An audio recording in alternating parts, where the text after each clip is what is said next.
case about counting votes. This is not a case about whether ballots should or should not be counted.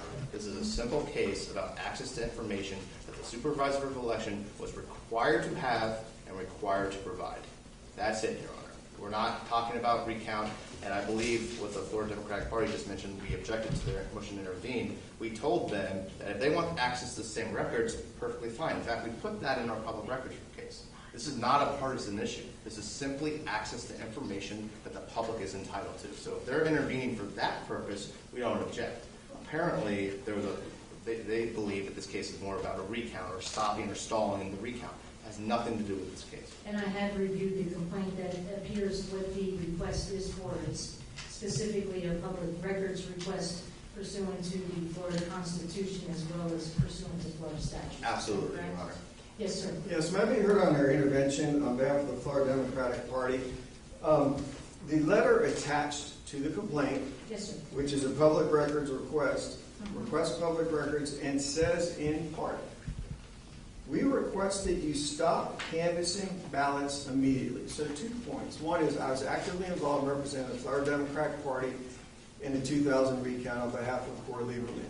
I don't recall a single case in which the Republican Party was involved and the Democratic Party was not allowed to intervene, or vice versa, by consent or by making an appearance or being sued.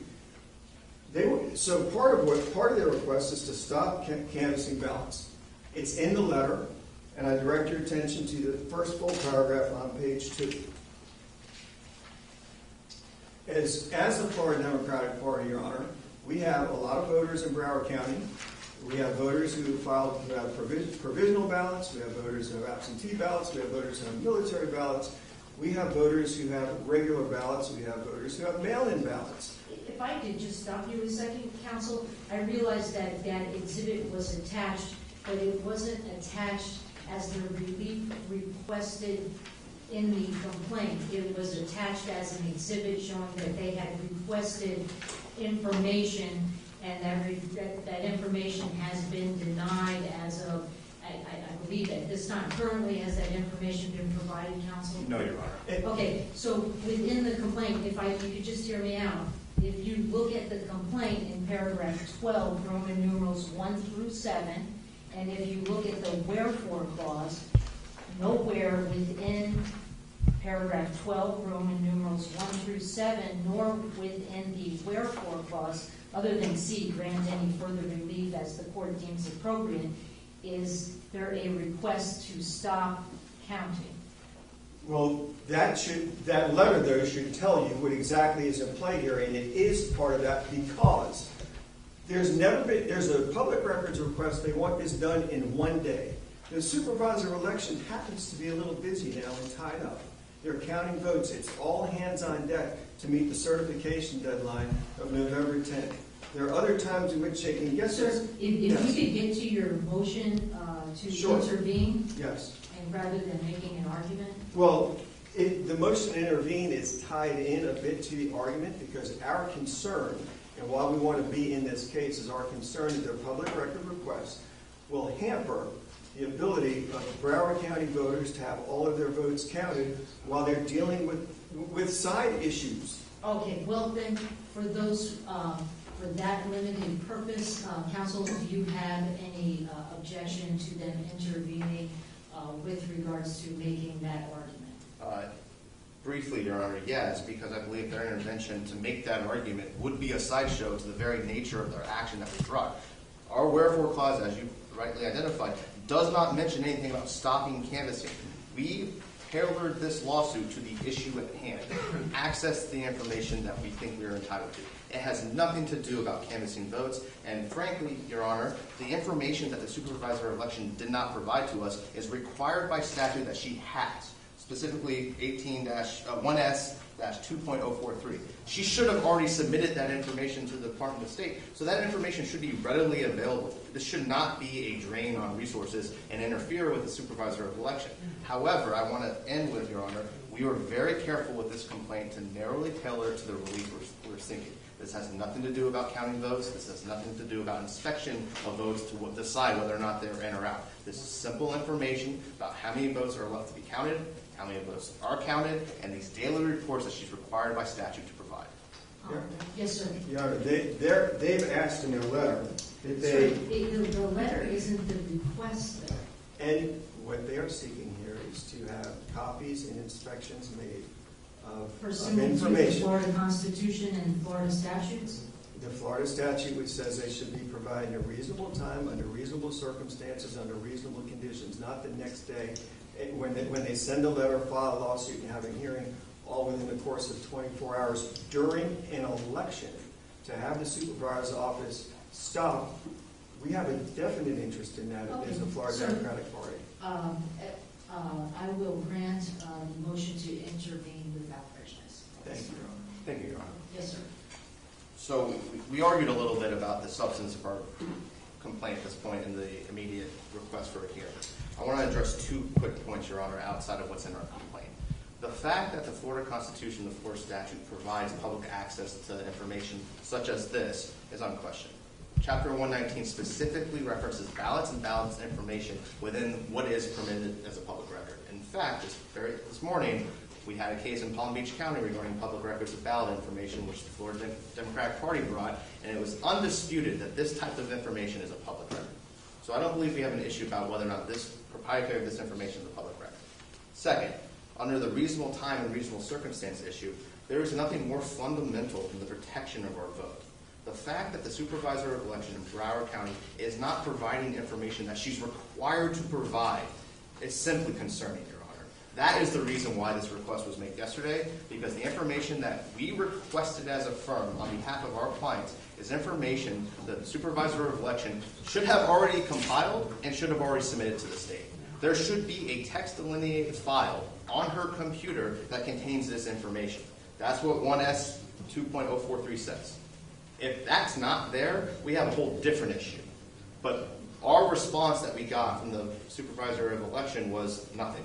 We sent a runner, we actually sent a partner of Bear Robinson to the supervisor of election, hand-delivered the public records request. They didn't give us a time, they didn't give an explanation, they didn't give us any records. If I could just stop you there Yes, for a Your Honor. moment, counsel.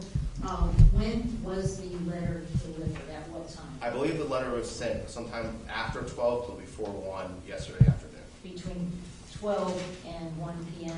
Yes, Your Honor.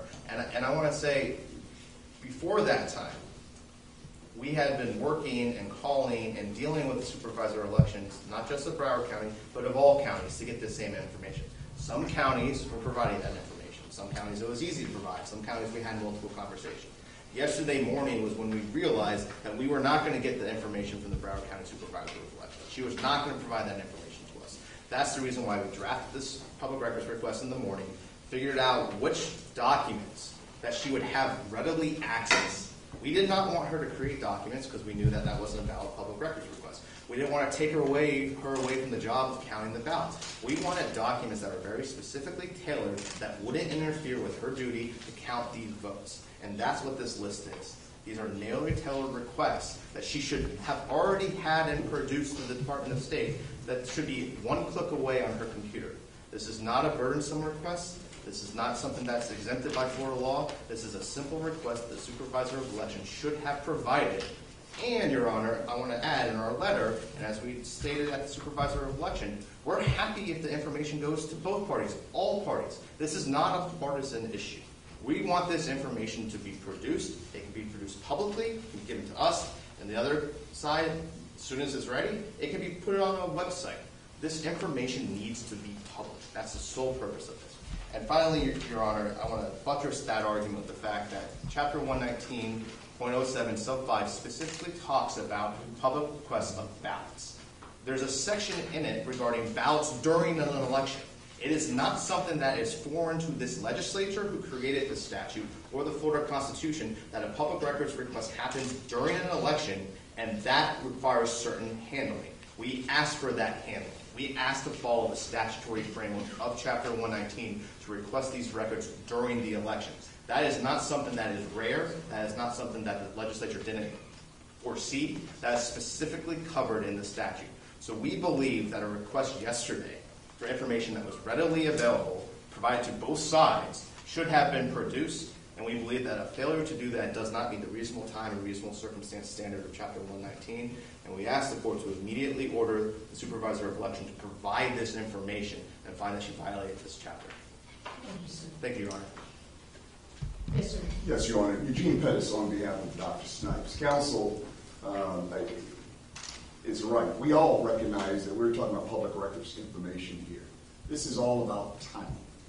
Let the record be clear. Dr. Snipes has never told them that she would not provide the information. They just delivered it 26 hours ago. Let's talk about what she's been doing the last 26 hours. Yesterday, they convened the canvassing board. Judge, they were there at 10 o'clock later last night, arguing about all sorts of election issues, and Dr. Snipes was there doing that. He indicated there's nothing more fundamental than to protect the vote. I think there's something equally fundamental, and that's to count the votes. And that's what they've been busy doing. I have represented a lot of public agencies, and I've fought over a lot of public records requests. I've never heard one to argue, and I've been on both sides of public records requests, making the request and addressing the request, that 26 hours is somehow reasonable time in the context of what we have going on. In their complaint, they say they've been doing this, Judge, since the 6th, which happened to be Election Day. They didn't make an official request to yesterday. Dr. Snipes is not in violation of any statute. There's no interpretation, Judge, that can say that 26 hours of time in the context of what she's been doing is somehow validative of anything. She's going to fulfill her duties and responsibilities in a reasonable time that and I've spoken to make sure that she never denied, because I didn't see anything of record, that she didn't deny them access to any information that's in that elections office. But Judge, we must give reasonable time, just as they believe, and they concluded, what he said, Judge, was not that Dr. Snipes told them that she would not provide it, but they decided that she was not going to provide it. But that's not the role of any lawyer. I can't tell you, nor should they be able to tell you, Dr. Snipes has spoken, and Dr. Snipes says she has no denial of that information. She's going to provide it to them within a reasonable time. We can talk about what a reasonable time frame, Judge, is with regard to the canvassing board requirements that are going on, counting the ballots that are still being counted. That's obviously public knowledge, and to making sure that all the information is there. We have until noon tomorrow to do a preliminary certification to the state. That's not yesterday, that's not today, that's noon tomorrow. And we're dealing, Judge, with, and we can, I understand what the complaint says, but you appreciate the backdrop of this is that Governor Scott does not believe that it's moving fast enough. That's what he said on TV. I'm just going to take him at his word. That it's not moving fast enough, therefore they've intervened to speed this up. Well, Judge, that's inappropriate to intervene in the middle of this process and to somehow interfere with what's going on, and that's the fulfillment of her constitutional obligation to count the votes, to respond to the canvassing board, and then to address these requests. You don't intervene and get in the counting process, whether they're saying it or not. They're interfering with the counting process, which should be Dr. Snipes' primary responsibility, and certify that by tomorrow noon. And thereafter, she's going to have to respond to the public records request and all sorts of requests that have been made to her in the midst of all of this. The record is clear. She is not denying this is public information. She's not denying them to provide it to them, but she must be given more than a day. And they didn't wait for the full 24 hours. They filed this after minutes of the request. This got filed yesterday. We're now 26 hours after they first served the letter. They gave her minutes. You didn't respond. We're in court. That's just not the way public records provisions should be utilized in this state, and that should not be tolerated, Judge. Good afternoon, Your Honor. Scott Antrim from the County Attorney's Office on behalf of the Broward County Canvassing Board. Your Honor, if this is indeed merely an act related to records in the possession of the supervisor of elections, the canvassing board doesn't obviously have an interest in that. We are concerned, of course, based on some of the statements made by my colleagues and their client. However, yesterday, particularly an announcement made before the press yesterday by the governor that he was concerned there was fraud here in Broward County, and and other concerns about the counting of votes. So we're mainly here to make sure that if there's any relief awarded that affects our ability to count votes, that we have the opportunity to be heard. So far, I haven't heard that. Yes, sir. Neither have I. Neither have I read. Thank you. Yes, sir. Thank you, Your Honor. So on a public records request, and we are concerned, Your Honor, given all of the deadlines coming up, including by November 10th, there could be a machine recount.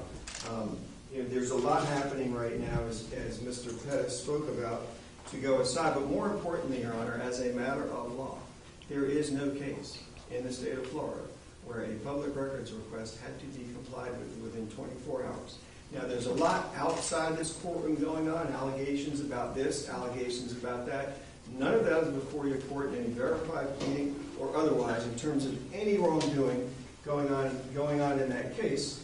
And there have been reports about the Department of Law Enforcement. Steve Bosquet reported today, Your Honor, and the Florida Department of Law Enforcement says it is not. Yeah, I'm going to sustain the objection. I'm not here for anything outside of the pleadings and the requests made within those pleadings. Okay, I understand, Your Honor, but there are things happening outside that are of concern because the case is this would be an unprecedented ruling, Your Honor, to read the statute that says that public records shall be inspected and copied by any person desiring to do so at any reasonable time under reasonable conditions and under the supervision of the custodian of public records. There is no case where 24 hours is a reasonable time. And if there are ever not reasonable conditions to require stop and produce these documents while an election is going on, while certification has to be required, while there's likely to be a manual recount of at least one, maybe three, maybe four, I don't know, and maybe beyond that a hand recount. So Mr. Pettis represented the court. I've known him for years. He represented the court that things will be taken care of, but to order it when there's been no finding of any wrongdoing by the office, and by the way, that can always be handled in an election contest later on if they believe that to be the case. It simply would be unprecedented. There's no precedent for this. And like I said, there cannot be a worse time to order a 24-hour drop everything, give them the documents. Thank you, Your Honor.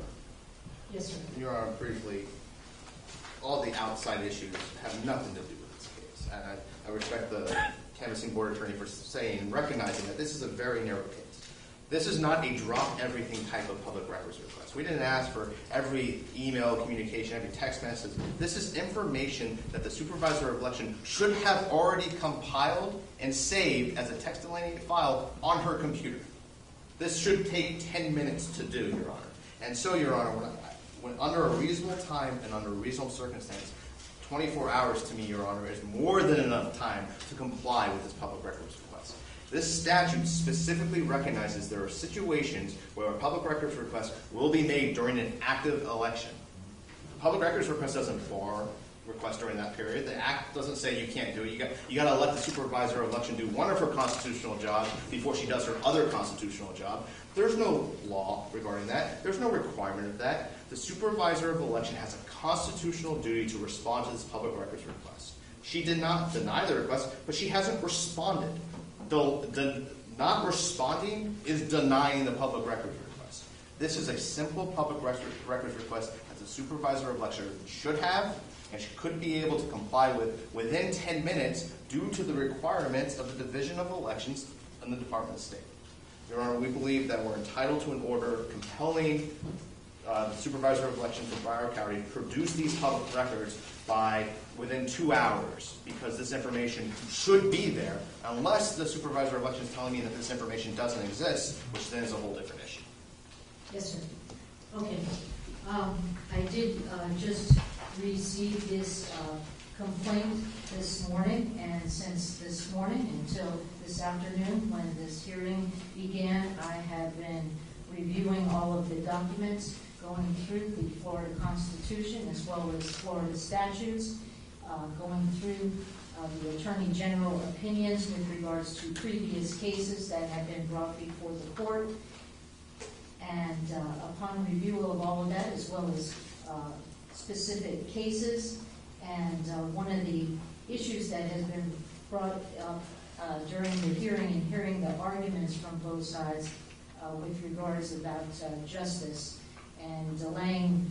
I reviewed a very recent case out of the 4th DCA with regards to the state attorney's office and the school board of Broward County versus Cable News Network. And within that opinion, it talked about the Public Records Act is to be construed liberally in favor of openness, and all exemptions from disclosure construed narrowly and limited to their designated purpose. When in doubt, the court should find in favor of disclosure rather than secrecy.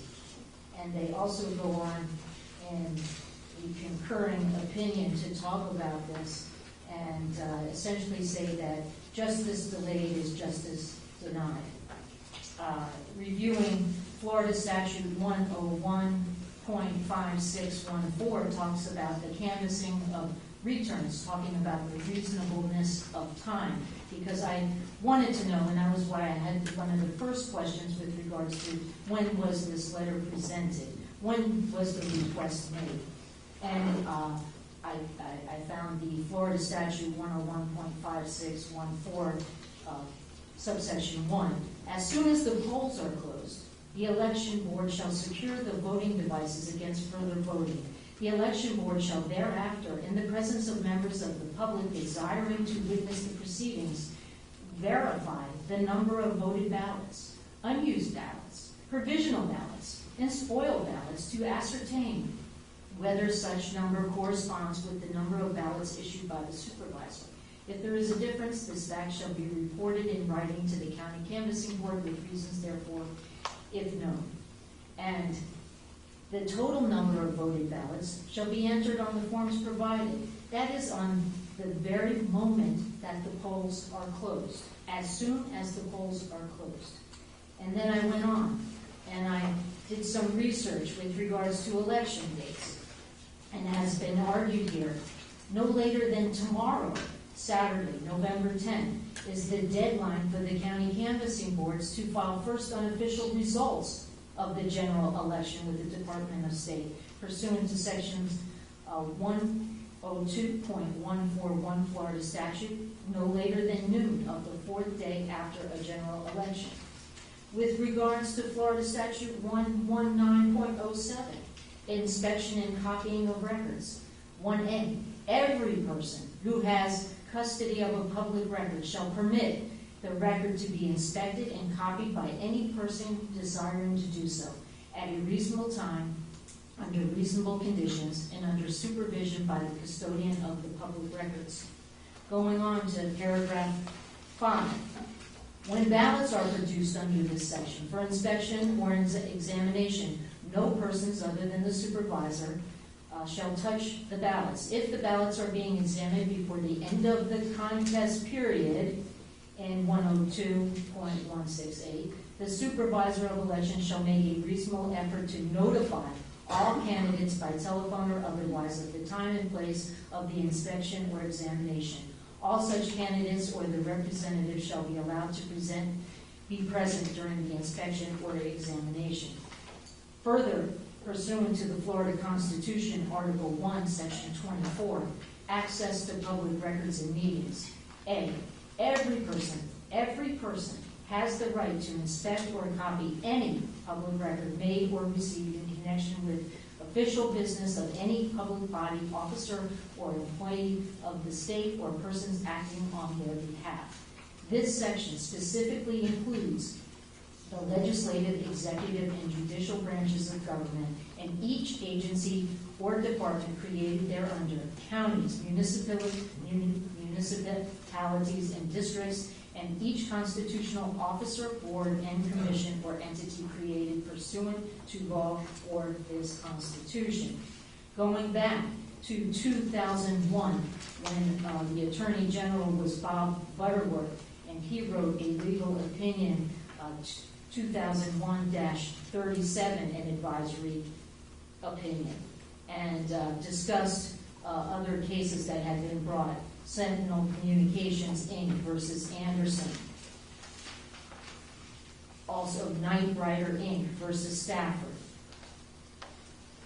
And in his Attorney General opinion given, he discussed the